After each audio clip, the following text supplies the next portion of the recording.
Assalamualaikum warahmatullahi wabarakatuh. Perkenalkan, nama saya Latif Kirani dengan NIM 1144007. Di sini saya akan membahas tentang materi filsafat pendidikan Islam.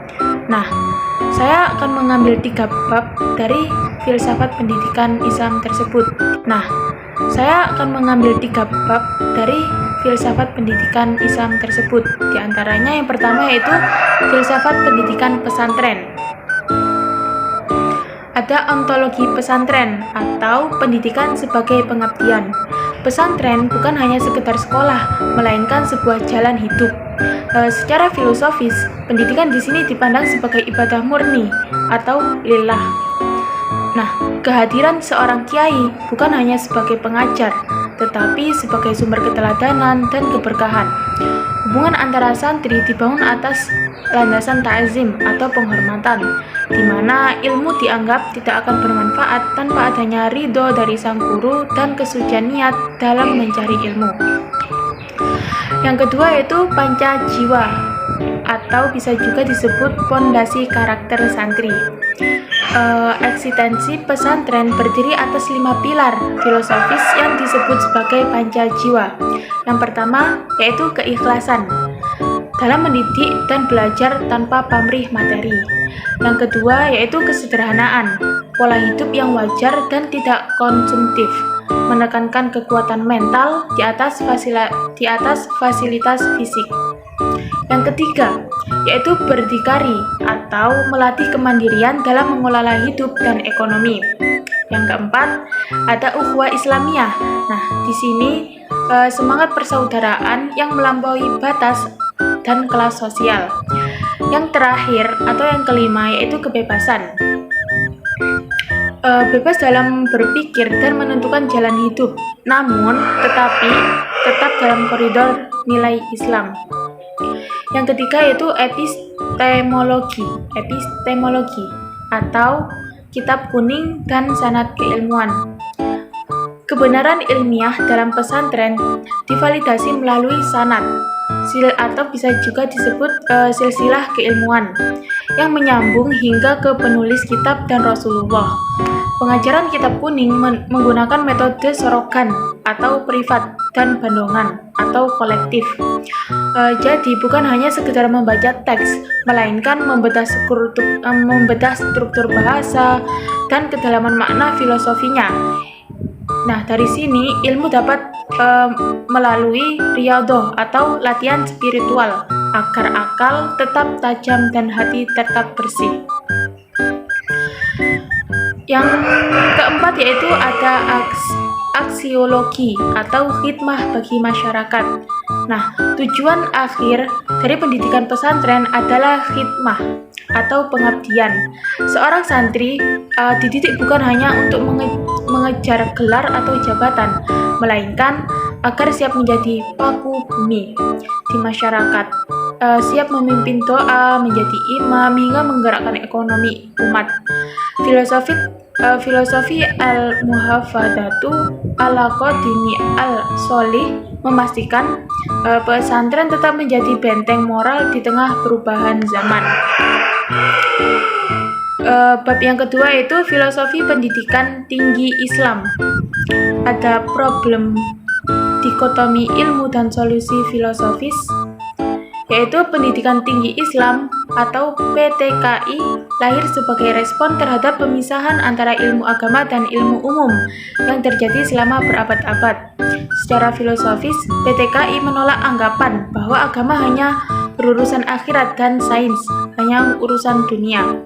Keduanya berasal dari satu sumber, yaitu Tuhan. Oleh karena itu, tugas universitas adalah menyatukan kembali wahyu dan akal dalam satu kesatuan yang harmonis. Yang kedua, yaitu integrasi atau interkoneksi, model jaringan laba-laba.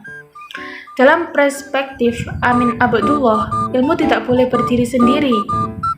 Setiap disiplin ilmu seperti kedokteran, ekonomi, dan atau teknik harus berdialog dengan ilmu agama seperti fikih, akhlak, atau tafsir. Contohnya, seorang dokter muslim tidak hanya ahli medis, tetapi memahami etika Islam dalam tindakan medis. Inilah yang disebut dengan interkoneksi, di mana ilmu umum diperkuat nilai agama dan pemahaman agama diperluas dengan temuan sains. Yang ketiga, yaitu transformasi kelembagaan AIN ke UIN. Nah, perubahan status kelembagaan dari sekolah tinggi menjadi universitas bukan sekedar formalitas, melainkan pergeseran epistemologis. Ini adalah upaya untuk menunjukkan bahwa Islam mampu mengayomi ilmu-ilmu modern. PTKI mengusung semangat modernitas yang religius, di mana laboratorium sains dan masjid kampus memiliki kedudukan yang sama pentingnya dalam pencarian kebenaran. Yang ketiga yang terakhir, yaitu profil ulul albab atau manusia multidimensi. Output dari PTKI adalah sarjana yang memiliki karakter ulul albab. Ciri utamanya adalah kemampuan untuk melakukan zikir, mengingat Tuhan dalam setiap kondisi, dan fikir dan al-fikr, atau merenungkan penciptaan langit dan bumi secara ilmiah. Mereka adalah intelektual yang memiliki basis moral kuat, sehingga ilmu yang mereka miliki tidak akan digunakan untuk merusak alam atau menindas sesama. Bab yang ketiga yaitu filsafat pendidikan Islam. Yang pertama ada hakikat manusia dalam pendidikan agama Islam. Pendidikan agama Islam berangkat dari asumsi bahwa manusia adalah makhluk yang memiliki fitrah atau potensi kebaikan bawaan. Nah, di sini tugas pendidikan agama Islam adalah menumbuhkan potensi tersebut, bukan hanya sekedar mengisi kepala dengan hafalan. Manusia dipandang memiliki dua tugas utama. Yang pertama sebagai Abdullah, yaitu hamba yang patuh, dan yang kedua yaitu sebagai khalifah atau pengelola bumi. Jadi pendidikan harus menyeimbangkan keduanya. Yang kedua ada dimensi pendidikan atau tarbiyah, ta'lim, dan ta'dib. Ada tiga istilah kunci yang menjelaskan proses pendidikan agama Islam. Yang pertama tarbiyah, yaitu menekankan pada proses pengasuhan dan pemeliharaan fitrah agar tumbuh sempurna. Yang kedua yaitu ta'lim, fokus pada aspek kognitif atau transfer pengetahuan yang luas. Yang terakhir ta'dib, fokus pada pembentukan adab dan tata krama. Inilah yang paling penting karena ilmu tanpa adab seperti api tanpa kayu bakar, sia-sia dan berbahaya. Yang ketiga ada kurikulum yang berbasis rahmatan lil alamin. Filsafat pendidikan agama Islam menurut kurikulum yang moderat atau wasatiyah.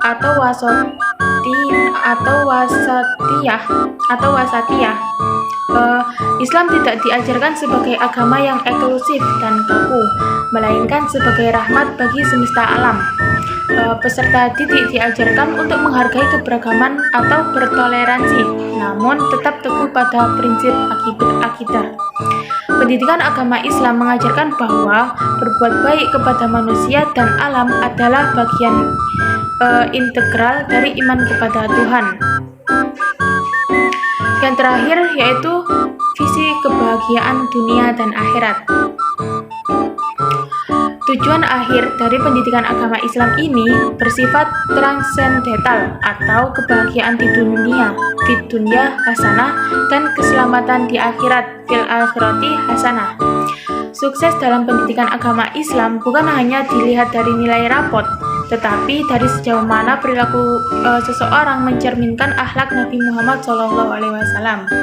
Pendidikan agama Islam memberikan makna pada hidup manusia agar tidak terjebak dalam hampanya materialisme.